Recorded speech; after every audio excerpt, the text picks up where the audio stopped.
नमस्कार, यशाचा कानमंत्र या आमच्या खास कार्यक्रमात मी वर्षा नलवडे आपल्या सगळ्यांचं स्वागत करते। आज आपल्यासोबत एक असं व्यक्तिमत्व आहे ज्यांनी उद्योजकांच्या क्षमतांना एक नवी दिशा दिलेली आहे। ते म्हणजे ट्रान्झॅग्नायझेशनचे सहसंस्थापक कुंदन गुरव सर। सर, खूप खूप स्वागत आहे आपल्या एनडीटीव्ही मराठीमध्ये। थँक्यू। कार्यक्रमाला सुरुवात करण्याआधी सरांचा थोडक्यात परिचय करून देऊ इच्छिते आहे। इलेक्ट्रॉनिक्स आणि कम्युनिकेशन्स मध्ये पदवी घेतल्यानंतर त्यांनी एक्सपिरियन्शियल लर्निंग मेथडचा तज्ञ म्हणून नावही कमावलेलं आहे। गेल्या 18 वर्षांपासून ते व्यावसायिक शिक्षणाच्या क्षेत्रामध्ये कार्यरत आहेत। त्यांनी एकूण 1000हून अधिक उद्योजक आणि 10,000 पेक्षा जास्त कॉर्पोरेट कर्मचाऱ्यांचं प्रशिक्षण देखील केलंय। प्रोसेस ड्रिव्हन उद्योग ही आस्थापना कशी तयार करावी आणि यावरती त्यांचं विशेष प्रभुत्व देखील आहे। त्यांच्या कार्यशाळांनी अनेक व्यवसायांना शाश्वत वाढीकडे जाण्यासाठी मदतही केली आहे। कुंदन गुरव यांचे काम उद्योजकांना केवळ नफ्याकडेच नव्हे तर शाश्वत यशाकडे घेऊन जात असतं। सुरुवात करूयात आपल्या कार्यक्रमाला। सर, पुन्हा स्वागत आहे आपल्या एनडीटीव्ही मराठीमध्ये। सुरुवातीचाच प्रश्न तो म्हणजे प्रत्येकाला पडला असेल, ट्रान्झॅग्नायझेशनचा अर्थ काय आहे सर? ट्रान्सगनायझेशन हा शब्द जो आहे ना, तो दोन शब्दांचं कॉम्बिनेशन आहे, ट्रान्सफॉर्मेशन आणि ऑर्गनायझेशन। बरं। So transforming organisation. सो आम्ही स्मॉल अँड मीडियम एंटरप्राइजेस बरोबर त्यांच्या ऑर्गनायझेशन्सला ऑर्गॅनिझम मध्ये कन्वर्ट करण्याचं काम करतो। ऑर्गॅनिझम म्हणजे ती ऑर्गनायझेशन आता एखाद्या व्यक्ती किंवा व्यक्ती समूहावर डिपेंडेंट नसून ती स्वतः एक जीव झालेला आहे आणि ती सातत्याने शाश्वत उद्योग करत राहील। आणि याच्यासाठी जे काम केलं जातं किंवा जी प्रोसेस केली जाते त्याला आपण ट्रान्सगनायझेशन प्रोसेस म्हणतो। सर, मग ही संकल्पना नेमकी कुठून उदयास आली? त्या मागचं तत्वज्ञान नेमकं काय? 2011 मध्ये माझे पार्टनर रोहित अरोरा हे ज्या वेळेला प्रमोटर ड्रिव्हन कंपन्या किंवा जिथे मालक आजही हेल्म ऑफ दी अफेअर्सला आहेत, मालक स्वतः कंपन्या चालवत आहेत, अशा कंपन्यांबरोबर काम करत असताना त्यांच्या लक्षात आलं की जोपर्यंत कंपनीचा मालक आणि त्याची ऑर्गनायझेशन ट्रान्सफॉर्म होत नाही तोपर्यंत तो उद्योग शाश्वत किंवा अधिक काळापर्यंत टिकू शकत नाही। सो तिथे रोहितच्या माइंडमध्ये ही या आयडियाचा जन्म झाला। 2013 मध्ये आय गॉट असोसिएटेड विथ हिम, मी त्यांच्याबरोबर असोसिएट झालो आणि या एंटरप्राइजेसला फक्त एज्युकेशन नाही तर एक कंपॅनियनशिप, त्यांच्याबरोबर राहून एक ऑर्गनायझेशन शाश्वत आणि अधिक काळापर्यंत टिकण्यासाठी कोणकोणत्या प्रोसेसेस, कोणकोणते मॉडेल्स आणि कोणकोणत्या सिस्टम्स टाकायच्या याच्यावर आम्ही काम करतो। याचं मागचं तत्वज्ञान म्हणजे एकतर अद्वैत एकांत, अद्वैतावर डिपेंडंट आहे आणि अद्वैत आणि व्यवस्थापन शास्त्र या दोघांच्या कॉम्बिनेशन मधून एक फ्रेमवर्क बनवलं गेलंय ज्याला आपण ट्रान्सगनायझेशन म्हणतो। निश्चितच सर, व्यवसाय वाढीसाठी ट्रान्झॅग्नायझेशन ते तुम्ही म्हणत आहात, आपलं जी एंटरप्राइजेस आहे ती नेमकी कशी काम करते, कोणत्या तत्वांवर आधारित आहे, कशा पद्धतीने तुम्ही त्यासाठी काम करत असता? राईट। सगळ्यात महत्त्वाचा आहे तो म्हणजे फाउंडर हा घटक सगळ्यात महत्त्वाचा आहे, ज्याने ती संस्था सुरू केलेली आहे। ओके, त्या व्यक्तीला जोपर्यंत आपण त्याचा पर्पज आणि त्याच्या जगण्यामागचा पर्पज आणि ऑर्गनायझेशनचा पर्पज हे जोपर्यंत संलग्न करत नाही तोपर्यंत त्या ऑर्गनायझेशनची शाश्वतता वाढत नसते। म्हणून पहिली step transformation of the promoter, त्या प्रमोटरचा पर्पज आयडेंटिफाय करायला मदत करणं। ओके, त्यानंतर ह्या पूर्ण ट्रान्सफॉर्मेशन जर्नीमध्ये 8 एलिमेंट्स आहेत: business model, financial model, process creation, talent factory म्हणजे ह्युमन रिसोर्स जो ॲस्पेक्ट आहे त्याच्यावर काम करणं, त्याच्यानंतर मार्केटिंग अँड कम्युनिकेशन, बरोबर, त्याचबरोबर बीटा सिस्टम म्हणजे आज माझी ऑर्गनायझेशन चालते पण 3 वर्षानंतर किंवा 5 वर्षानंतर ह्या ऑर्गनायझेशनमध्ये कोणत्या प्रकारचे बदल घडले पाहिजेत त्यासाठीची एक सिस्टम, आणि त्यानंतर फॅमिली गव्हर्नन्स आणि कॉर्पोरेट गव्हर्नन्स। ह्या 8 एलिमेंट्सवर ज्या वेळेला काम केलं जातं त्यावेळेला आपण एक शाश्वत ऑर्गनायझेशन उभी केली असं आपण म्हणू शकतो। व्यवस्थापन शास्त्राचा याच्यामध्ये खूप मोठा हात असला तरी पण याला वेदांताची किंवा अद्वैताची साथ यासाठी द्यावी लागते। आपण खूप रोबस्ट सिस्टम आणू शकतो, आपण खूप प्रोसेसेस टाकू शकतो हो. पण त्या ऑर्गनायझेशन मधला माणूस जर ट्रान्सफॉर्म झालेला नसेल तर सत्यम ह्या कंपनीचं ज्या प्रकारे मेटास किंवा आपण ज्या कॉर्पोरेट लेवलला होणाऱ्या गोष्टी पाहतो म्हणजे फॉर दॅट मॅटर किंगफिशर या प्रकारच्या घटना होऊ नयेत म्हणून फक्त ऑर्गनायझेशनल स्ट्रक्चर नव्हे तर त्यात काम करणारे जे लीडर्स आणि लोक आहेत त्यांचं देखील क्लेन्झिंग गरजेचं असतं. निश्चितच सर, यामागे कोणता वैज्ञानिक विचार वा मानसशास्त्रीय कोणतं तत्व लागू करण्यात आलेली आहेत की काय नेमकं? याच्या मागे मॅनेजमेंट शास्त्रातली सगळी तत्व जी आहेत व्यवस्थापन शास्त्रातली सगळी तत्व जी आहेत ती तर यामागे आहेतच पण बिहेव्हिअरल सायन्सच्या ॲस्पेक्टने जर पाहायला गेलं तर एक एंटरप्राइज जी आहे ती त्या ऑन्ट्रप्रेन्युअरचं रिफ्लेक्शन असतं. आपण रिफ्लेक्शन करेक्ट करत राहू शकत नाही. हो.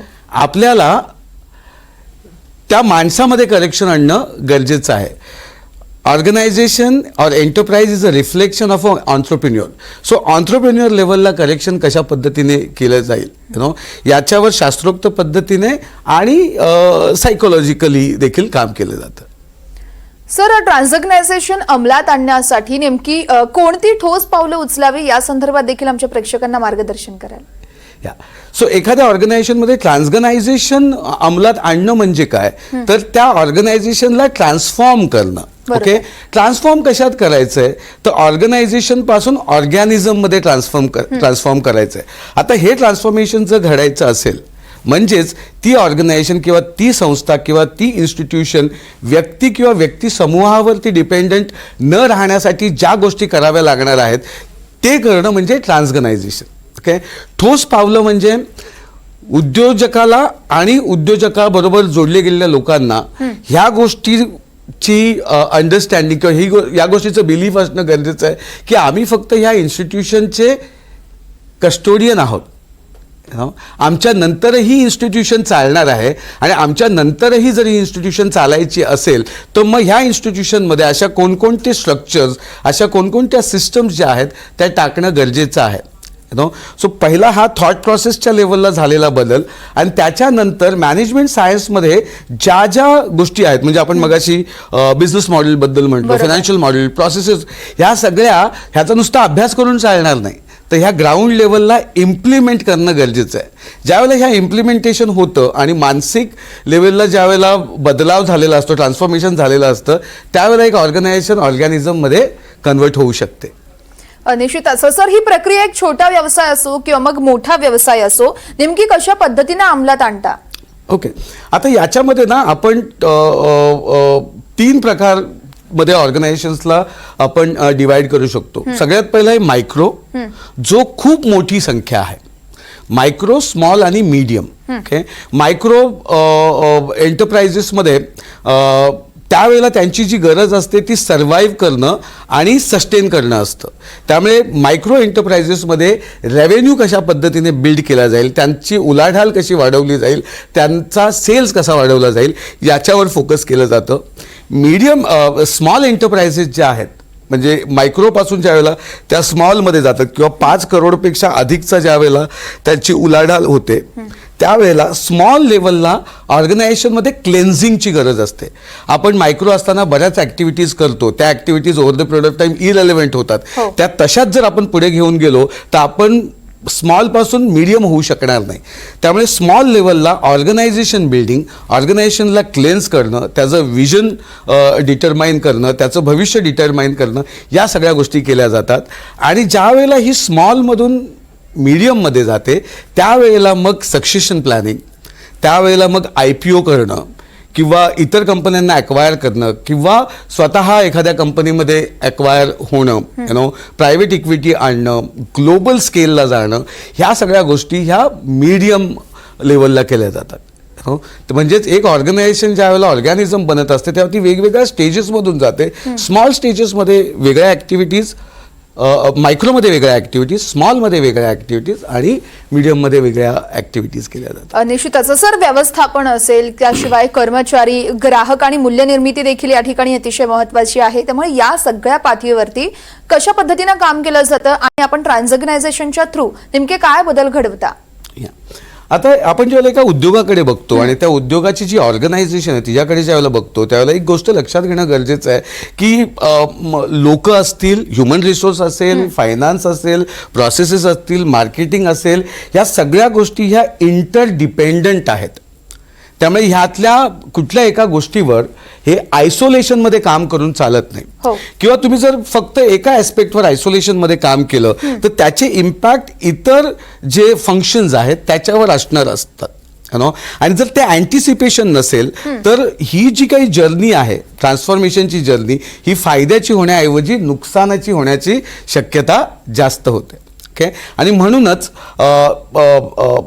Human resource, marketing, sales, operations, finance, या सगळ्यांवर एक इंटिग्रेटेड सोल्युशन, जेणेकरून सगळ्या ज्या ॲस्पेक्ट्स आहेत, सगळे जे फंक्शन्स आहेत, याच्यावर एकाच वेळेला काम केलं जातं.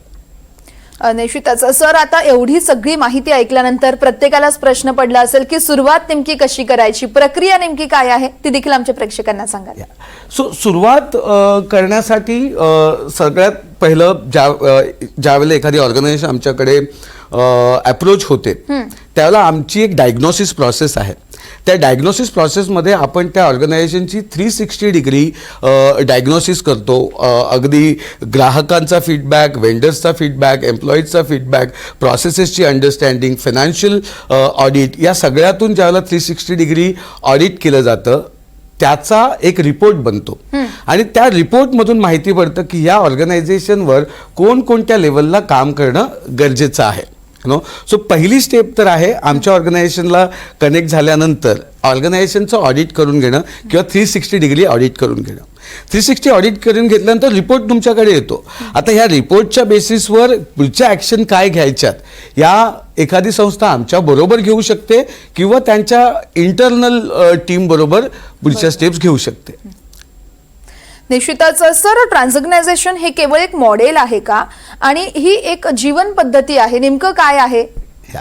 ट्रान्सऑर्गनायझेशन हे एक फ्रेमवर्क किंवा एक मॉडेल ह्या पद्धतीने पाहून चालणार नाही, तर ही जगण्याची एक पद्धत आहे. ओके.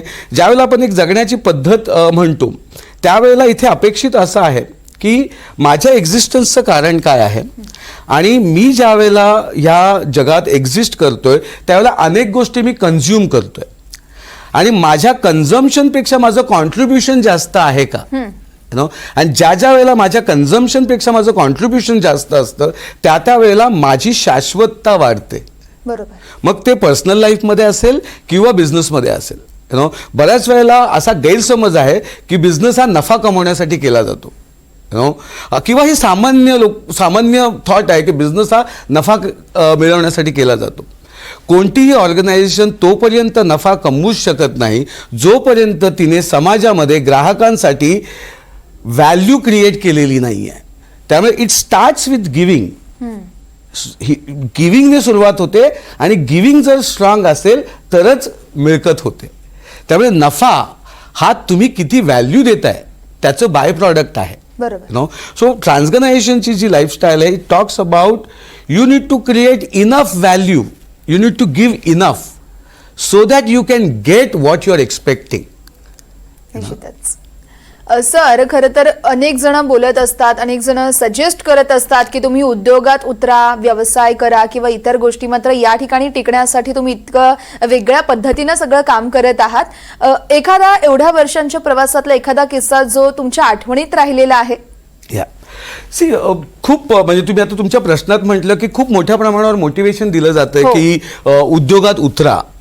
आणि गेल्या 1 दशकात तर खूप मोठ्या प्रमाणावर आपल्या महाराष्ट्रीयन कम्युनिटीमध्ये हे काम होतंय. अनेक संस्था, सॅटर्डे क्लब सारख्या संस्था काम करत आहेत आणि त्या उद्योजकांना प्रवृत्त करतायत की त्यांनी उद्योगामध्ये उतरावं. ओके. पण आता एक वेळ अशी आलेली आहे की आता फक्त उद्योगात उतरा असं सांगून चालणार नाही, तर उद्योगात उतरा आणि उद्योगात टिका. जेव्हा एक उद्योजक सक्सेसफुल होतो त्यावेळेला अनेक लोक इन्स्पायर होतात, पण जेव्हा एक उद्योजक फेल होतो त्यावेळेला हजारो लोक जे आहेत ते डिमोरलाइज होतात. त्यामुळे उद्योगात उतरणं आणि उद्योगात टिकून राहणं ह्या दोन्ही गोष्टी महत्त्वाच्या आहेत. आणि उद्योगात टिकून राहण्याचा संबंध हा त्या व्यक्तीच्या आणि त्याच्या ऑर्गनायझेशनच्या केपेबिलिटीशी कनेक्टेड आहे. तुम्ही किस्स्याबद्दल म्हटलात, मी त्या कंपनीचं नाव घेऊ शकत नाही. पुढच्या काही महिन्यातच आम्ही त्यांच्यासाठी IPO करणार आहोत. त्यांच्याशी जेव्हा माझी पहिली भेट झाली त्यावेळेला माझ्या लक्षात आलं की गेली 5 वर्ष ते 11 करोड उलाढाल ते 13 करोड उलाढाल याच्यामध्ये ऑसिलेशन करतायत. 11 ते 13 याच्यामध्येच ऑसिलेट करतायत. आणि ज्यावेळेला त्यांच्याशी मी इंटरॅक्शन केलं त्यावेळेला लक्षात आलं की पूर्णच्या पूर्ण फोकस हा रेव्हेन्यूवर केला गेलेला आहे. ओके, प्रत्येक ऑर्गनायझेशनचा फोकस रेव्हेन्यूवर असायला पाहिजे, पण फक्त रेव्हेन्यूवर फोकस करून होणार नाही. तुम्ही जेव्हा रेव्हेन्यूवर फोकस करता त्यावेळेला तुम्ही तुमच्या फनलची साईज वाढवता जेणेकरून जास्तीत जास्त कस्टमर आत यावेत. पण ते फनल शेवटी पाईपलाईनशी कनेक्टेड आहे ना, आणि जर त्या पाईपलाईनवर काम केलं गेलं नाही तर जे काही इनपुट येईल ते चोक होणार आहे. आणि ज्यावेळेला ही गोष्ट आम्ही त्यांना सांगितली की पाईपलाईन म्हणजे तुमच्या ऑर्गनायझेशनच्या केपेबिलिटीज आहेत, आणि ज्यावेळेला ही गोष्ट त्यांना रिअलाईज झाली की फक्त रेव्हेन्यूवर फोकस करून चालणार नाही, तर ती जी पाईपलाईन आहे, ज्या माझ्या ऑर्गनायझेशनल केपेबिलिटीज आहेत त्या सगळ्यांवर काम करावं लागेल. माझ्या पीपल, माझ्या प्रोसेस, माझ्या सिस्टम्स, माझ्या फायनान्स या सगळ्यावर काम करायला लागेल. हे जेव्हा त्यांना कळालं आणि ती पाईपलाईन जेव्हा त्यांनी वाढवली त्यावेळेला त्या कंपनीची ग्रोथ, त्यांनी फोकस त्या वर्षी ग्रोथवर केला नाही तरी ग्रोथ आली, आणि 11 करोडची कंपनी त्या वर्षी 35 करोडच्या रेव्हेन्यूला गेली. आजच्या तारखेला ती कंपनी जवळजवळ 75 करोडला आहे, आणि येणाऱ्या काही काळातच they are aiming to go IPO. So हा जो प्रवास आहे ना, हा एखाद्या गोष्टीवर आयसोलेशनमध्ये बघून होणार नाही. जेव्हा एका उद्योजकाला एक इंटिग्रेटेड पद्धतीने पूर्ण ऑर्गनायझेशनल सिस्टम जी आहे आणि त्यातला ह्युमन ॲस्पेक्ट जो आहे, या दोघांवर काम करण्याची एक फ्रेमवर्क ज्यावेळेला मिळतं त्यावेळेला अशा प्रकारची ग्रोथ आणि अशा प्रकारचं सस्टेनन्स किंवा मार्केटशी रेलेव्हन्स राहणं त्या ऑर्गनायझेशनला शक्य होतं. निश्चितच सर, आपली जी ट्रान्सऑर्गनायझेशन ही ऑर्गनायझेशन आहे, एंटरप्राइज आहे, हे नेमकं कशा पद्धतीनं काम करत असतं? नेमके किती कर्मचारी आहेत आपल्यासोबत? ही टीम नेमकी कशी आहे? सो जनरली ज्यावेळेला ऑन्ट्रप्रेन्युअर्स बरोबर काम किंवा उद्योगाबरोबर काम करण्याची बद्दल बोललं जातं त्यावेळेला 2 गोष्टींबद्दल बोललं जातं. एक तर कोचिंग किंवा मेंटोरिंग, आणि दुसरं कन्सल्टेशन किंवा ॲडवायझरी. आम्ही 13 वर्ष काम करत असताना आमच्या लक्षात आलं की मेंटोरिंग आणि कोचिंग आयसोलेशनमध्ये काम करत नाही, किंवा ॲडवायझरी देखील आयसोलेशनमध्ये काम करत नाही. एका स्मॉल अँड मिडियम एंटरप्राइजेस बरोबर जर काम करायचं असेल तर तुम्हाला या दोन्ही गोष्टींचं कॉम्बिनेशन करायला लागतं, ज्याला ट्रान्सऑर्गनायझेशनच्या भाषेत आम्ही कंपॅनियनशिप म्हणतो. म्हणजे जो रोल कृष्णाने अर्जुनाच्या आयुष्यात प्ले केला तो रोल ट्रान्सऑर्गनायझेशन एका उद्योजकाच्या आयुष्यात प्ले करत असतो. तो ट्रान्सऑर्गनायझेशन केबिनमध्ये बसून ॲडवायझरी करत नाही, तो ऑन द ग्राउंड त्या उद्योजकाबरोबर राहून, जसं कृष्ण बॅटलफील्डवर अर्जुनाबरोबर होते त्याप्रमाणे डे टू डे ऑपरेशन्समध्ये आपण त्यांच्याबरोबर काम करतो, ज्याला आम्ही आमची डिप्लॉयमेंट मॉडेल म्हणतो. ज्या वेळेला एखादी व्यक्ती आम्हाला अप्रोच करते त्यावेळेला आमच्या कंपनीतून वेल एज्युकेटेड, एक्सपिरियन्स्ड, हाय IQ, ज्यांना कन्सल्टेशनचा एक्सपिरियन्स आहे, अशी लोक त्या ऑर्गनायझेशनमध्ये डिप्लॉय केली जातात. दे ऑपरेट देअर, त्यांच्या कंपन्यांमध्ये ते ॲज अ CEO ऑफिस म्हणून ऑपरेट करत असतात. So it is not about दुरून काहीतरी मोटिवेशन किंवा कन्सल्टेशन किंवा कोचिंग करण्यातलं काम नाही आहे, तर ऑन द ग्राउंड त्या कंपनीच्या कॉन्टेक्स्टमध्ये जाऊन, तिच्या परिस्थितीमध्ये जाऊन, रोजच्या ऑपरेशन्समधले जे व्हेरिएबल्स आहेत त्यांच्यावर काम करून एक ऑर्गनायझेशन कशी ट्रान्सफॉर्म करता येईल ह्या फिलॉसॉफीच्या आणि ह्या ऑपरेशनल मॉडेल ट्रान्सऑर्गनायझेशन फॉलो करतं. निश्चितच सर, NDTV मराठीच्या माध्यमातून तुम्ही नवीन उद्योजकांना किंवा मग इतर उद्योजकांना नेमकं काय आवाहन कराल? मगाच्या उत्तरात ज्या पद्धतीने आलं तेच, उद्योगात फक्त उतरू नका, उद्योगात तुम्ही सस्टेन कसे व्हाल, ग्रोथच्या मागे फक्त पळू नका. Growth is a by product of sustainability and one can only sustain what your she deserves. तुम्हाला जी वृद्धी हवी आहे ही तुमच्या रेलेव्हन्सशी कनेक्टेड आहे. नुसतं ग्रोथच्या मागे लागून ग्रोथ मिळणार नाही. आपण ज्या गोष्टीच्या लायक आहोत तेच आपल्याला मिळतं आणि तेच टिकून राहतं. त्यामुळे आपल्या ऑर्गनायझेशनची लायकी किंवा केपेबिलिटी वाढवणं आणि त्या केपेबिलिटीमधून ग्रोथ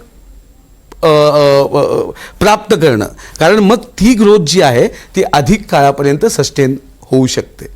त्यामुळे हा जो सस्टेनन्सचा थॉट आहे ना, तो मराठी उद्योजकांनी आता त्यांच्या माइंडमध्ये घेणं गरजेचं आहे. निश्चितच. खरं तर उद्योग करायचा असेल तर अनेक जण आपल्याला सरांनी सांगितलं त्याप्रमाणे मोटिवेट तर अनेक जण करत असतात, मात्र उद्योग जगतामध्ये टिकून राहणं अतिशय महत्वाचं आहे आणि तेच काम ट्रान्सऑर्गनायझेशन कडून केलं जातंय. सर, यासोबतच आणखी नेमक्या काय काय गोष्टी आपण करू इच्छिता, लाईक ट्रान्सऑर्गनायझेशनच्या माध्यमातून आपण नेमकं काय काय ग्राहकांना पुरवठा किंवा मग एखादी कंपनी असेल तर त्यांना नेमकं काय काय सजेस्ट करत असता? सो ट्रान्सऑर्गनायझेशन ही फक्त एक ट्रान्झॅक्शनल कन्सल्टिंग कंपनी नाही आहे. So we are a complete ecosystem. म्हणजे मी बऱ्याच वेळेला उद्योजक मला विचारतात की तुम्ही काय काय करू शकता आमच्यासाठी. तर मी जोकिंगली त्यांना हे म्हणतो की तुमच्या क्रिमिनल केस लढत नाही, त्याच्या व्यतिरिक्त तुमच्या ऑर्गनायझेशनच्या सस्टेनन्ससाठी जे काही करावं लागणार आहे त्याची पूर्ण इकोसिस्टम आपण गेल्या 13 वर्षामध्ये उभी केलेली आहे. म्हणजेच त्यांचे ऑडिट्स असतील, स्टॅट्युटरी कंप्लायन्स असतील, त्यांना मर्जर्स ॲक्विजिशन्स करायचे असतील, IPO ला जायचं असेल, फंड रेज करायचं असेल, ब्रँडिंग आणि कम्युनिकेशनवर काम करायचं असेल, तर ट्रान्सऑर्गनायझेशनच्या कंपॅनियनशिपचा जो एक वर्टिकल आहे, हा वर्टिकल इतर सगळ्या सर्व्हिसेसची जी इकोसिस्टम आहे, म्हणजे माझ्या ऑर्गनायझेशनद्वारे तुम्ही सॅप इम्प्लिमेंटेशन ही करून घेऊ शकता, because we have SAP partners with us. तुम्हाला अनेक सॉफ्टवेअर्स बिल्ड करायचे असतील तर वी हॅव दॅट युनिट जो तुमच्या गरजेप्रमाणे कस्टमाइज्ड सॉफ्टवेअर करून देतो. म्हणजे एका उद्योगाच्या सस्टेनेबिलिटीसाठी आणि वाढीसाठी जे काही करावं लागतं त्याची इकोसिस्टम म्हणजे ट्रान्सऑर्गनायझेशन आहे. निश्चितच. सर, उद्योग क्षेत्रासंदर्भातली सगळं ही माहिती आणि मार्गदर्शन तुम्ही आमच्या प्रेक्षकांना केलेलं आहे, त्यासाठी खूप खूप धन्यवाद. Thank you NDTV. यासह या कार्यक्रमात आता आपण इथेच थांबूयात. पाहत रहा NDTV मराठी.